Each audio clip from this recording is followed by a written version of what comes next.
Imagine walking to under thousands of red and golden leaves. Tapos meron ka pa na amoy na mga grilled na Japanese food.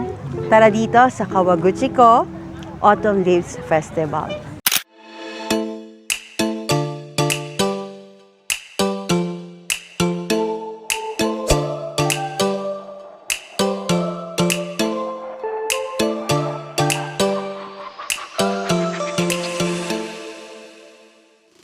This is a time na nagsasama-sama ang culture, nature, at food trip in one magical autumn experience. Every late October to mid-November, nagiging buhay na artwork ang Kawaguchiko.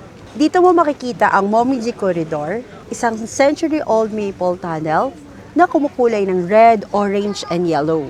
At habang nabamasyal ka, makakakita ka rito ng napakadaming food stalls na perfect pang-warm sa malamig na autumn breeze.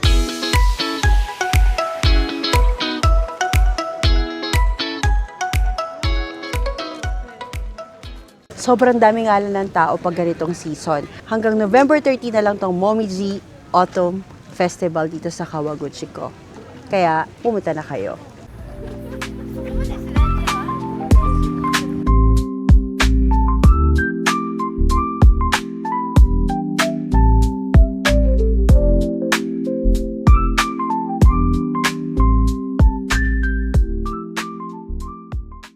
Pero expect nyo na po na sobrang dami talaga ng tao. Hindi ka makapag-take ng pictures talaga ng perfect picture doon or makapagsalita man lang kasi daming tao, grabe. Kasi 1 week na lang, almost 1 week na lang or 2 weeks na lang. Tapos na kasi itong festival. Kaya pumunta na kayo.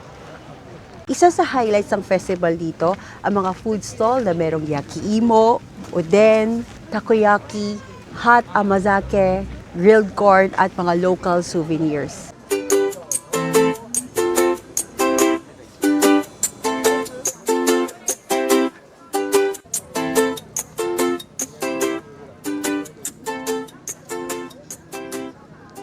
So yon, kebab na pinili natin. Kebab, hindi siya Japanese food.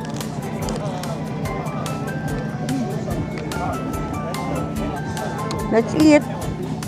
Sarap.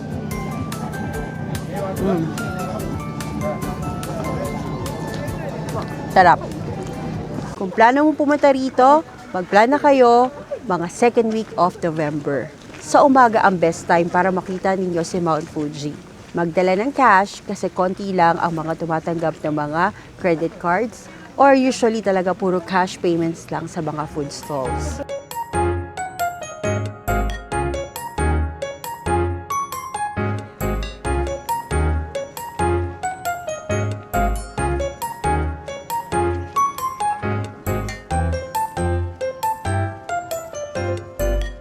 Sabi nga nila, autumn reminds us that change is beautiful, especially when experienced with warm food and warm moments. This is Ayumi J, sharing insights and stories.